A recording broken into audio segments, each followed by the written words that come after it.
Yep. Here we go.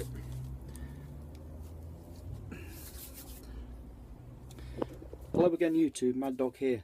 So as you saw at the from the clip from the beginning of this video, a real rough-assed attempt at firelighting by friction using the bow drill method. I know you've seen this hundreds of times. The reason I'm showing you is just to show you the equipment basically. This is a real, like I say without swearing too much, rough-assed thrown together kit. So I just wanted to show you don't have to be like Ray Mears to do this, you know, it doesn't take a lot of preparation and skill really, just a little bit of practice, a little bit of knowledge, and away you go. It's not hard.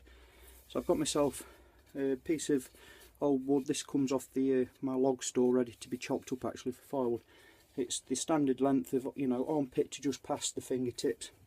So in my case 30-31 inches. Length of paracord, really roughly tied onto both ends. I've carved a small notch at this end just to allow me to adjust the tension on the paracord for different diameter spindles. Again, a real rough-assed lashed up knot at the other end. Nothing pretty, nothing specialised or fancy here. Just showing you that anybody can do this in a true survival situation with just a little bit of knowledge and practice. I've got a piece of hardwood. I think this was, well, hardwood, I say reasonable wood. I think this was birch. And this is my spindle.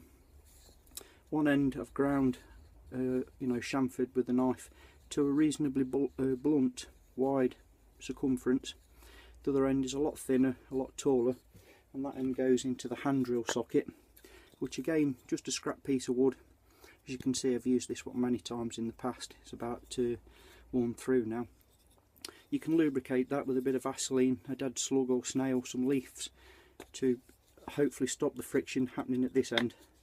Again, that's why we taper that thinner, so you can apply more pressure for least amount of effort, and the friction area is biggest at the drill end. That's what we want. And the hearth or the fireboard, just a piece of scrap pallet wood.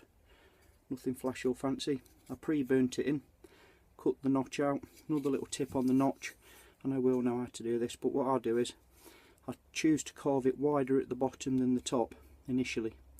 And that allows the dust to build up and go back up into the area where the heat is being generated whilst drilling.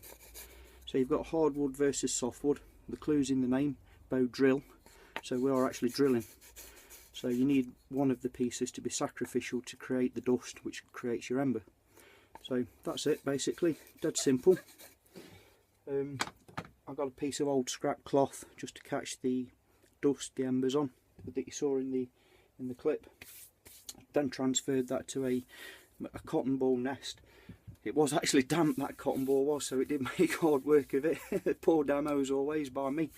but it gives you the idea. You don't have to be a really highly skilled person with fantastic materials to do this. You know, this is just scrap wood kicking about. So go and practice it. It's well worth practicing with the worst case materials, in my opinion.